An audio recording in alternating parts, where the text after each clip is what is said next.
Magandang gabi, pambungad sa ating newscast. Naisumite na ng Marcos Jr. Administration sa Kamara ang panukalang budget para sa susunod na taon sa halagang 6.79 trillion pesos. Mas mataas ito ng mahigit 400 bilyong piso sa kasalukuyang budget. Kabilang sa proposal ay mahigit 10 billion pesos na confidential funds para sa tanggapan ng Pangulo.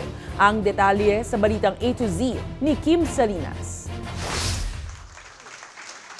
Opisyal nang tinanggap ng House of Representatives ang National Expenditure Program o 2026 NEP mula sa Department of Budget and Management. It amounts to 6.793 trillion pesos or equivalent to 22% of the gross domestic product. While this is 7.4% higher than this year's 6.326 trillion national budget, Kabuuang 467 billion pesos ang itinaas ng 2026 budget proposal mula sa kasalukuyang budget. Naglaan ng confidential at intelligence funds sa Office of the President sa halagang 4.5 billion pesos na siyang pinakamataas na sinundan ng intelligence funds ng Department of National Defense sa halagang 1.9 billion pesos. Ang mga ahensya namang may pinakamataas na budget allocation ay ang Department of Education sa halagang 928.5 billion pesos, sinundan ng Public Works and Highways, Health, National Defense at Interior in Local Government. Hindi na naman pinaglaanan ng confidential funds ang Office of the Vice President.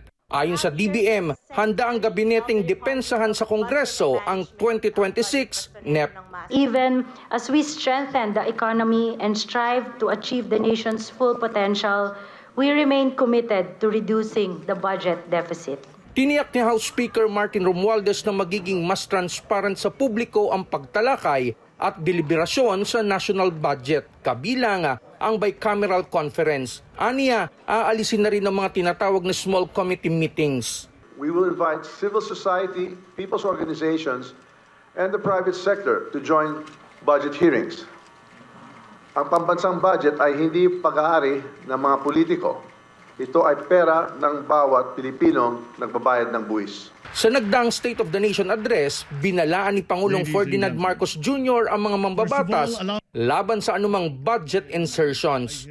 Tiniyak ng liderato ng Kamara na bawat pahina ng NEP 2026 ay bubusisiin ng Committee on Appropriations sa pamumuno ni Nueva Ecija Representative Micaela Angela Swansing.